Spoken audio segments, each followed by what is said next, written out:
Uma falsificação no Evangelho de João? Entenda por que a perícope da mulher adúltera provavelmente não é bíblica. Nós não temos o original do Novo Testamento. No entanto, nós conseguimos montar os textos do Novo Testamento a partir das melhores cópias que mais se aproximam do texto original das Escrituras. E quem faz isso é a crítica textual, é chamada de crítica textual. Se você está tendo contato agora com crítica textual, eu sugiro que você estude conosco o nosso Seminário Teológico Vida Cristã.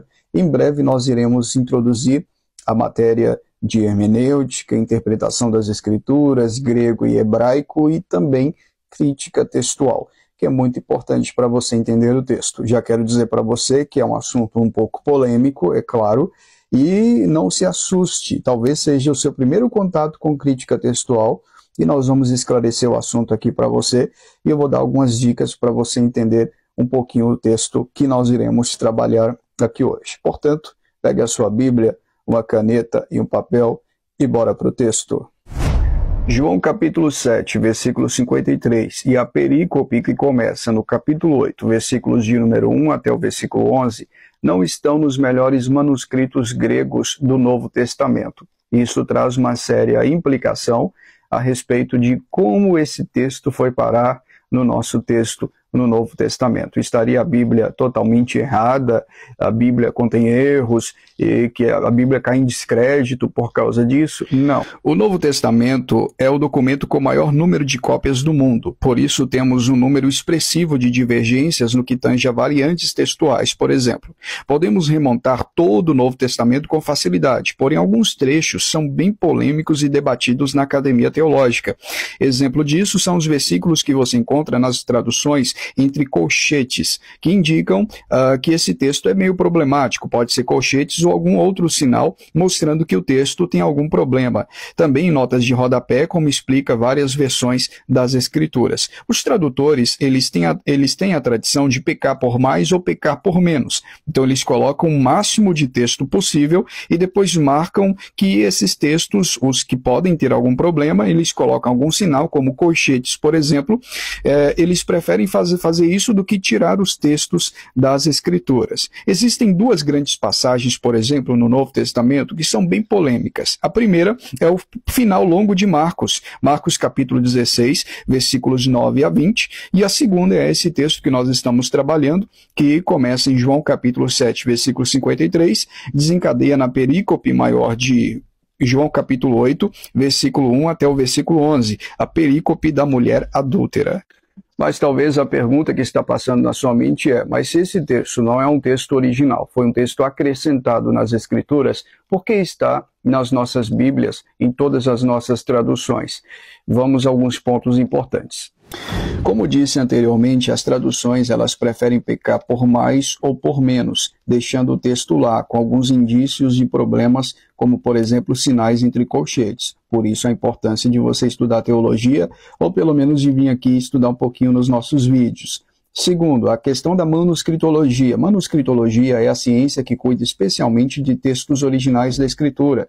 Os textos gregos bizantinos, os textos críticos acerca desse texto de João capítulo 8, fazendo uma comparação entre eles, nós vamos ver que nos textos gregos bizantinos, a perícope da mulher adúltera não só está lá, como não recebe nenhum sinal que marca uma possibilidade de não originalidade da passagem.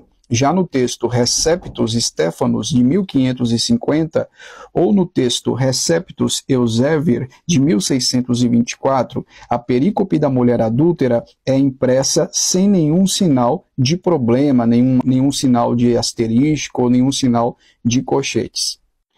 Porém, no texto bizantino de Rod Fastart, de 1985, assim como no texto bizantino de Pierpont Robson, de 2005, o texto é impresso com algumas marcações de crítica textual, sem questionar a originalidade do texto. Portanto, quando nós olhamos o texto crítico, encontramos algo bem diferente a esse respeito. Por exemplo, no Novo Testamento de Nestle Aland, um dos Novos Testamentos mais famosos, tanto na 27ª como na 28ª edição, temos o texto entre duplos colchetes, dizendo que o texto não pode ser original. No texto grego da United Bible Society, tanto na 4ª como na 5ª edição, o texto segue o mesmo padrão, por exemplo, de Nestle Aland, ou seja, marcando com duplos colchetes, dizendo que esse texto não pode ser original. Já no texto grego da Society of Biblical Literates, o texto é impresso com apenas uma nota de rodapé. Não está no texto, literalmente, do Novo Testamento, apenas aparece uma nota de rodapé marcando como não sendo um texto original. A mesma coisa vemos no texto grego da Tyndale, só na nota de rodapé aparecem algumas informações. Notem a grande diferença entre textos bizantinos e a crítica textual. Como eu disse ao início desse vídeo, nós não temos o texto original das Escrituras. Os textos foram remontados a partir das melhores cópias que mais se aproximam do texto original.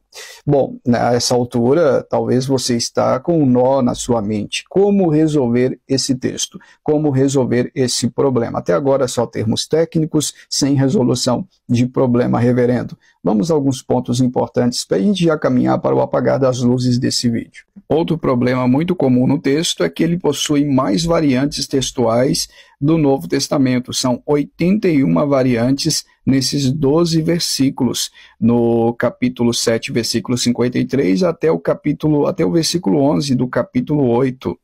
Na patrística, não temos nenhum comentário dessa passagem. Os pais da igreja não ensinaram essa passagem até o século X. Eles pulam de João capítulo 7, versículo 52 a João capítulo 8, pulando então a passagem da mulher adúltera a partir do versículo 12, como se esse texto nem existisse.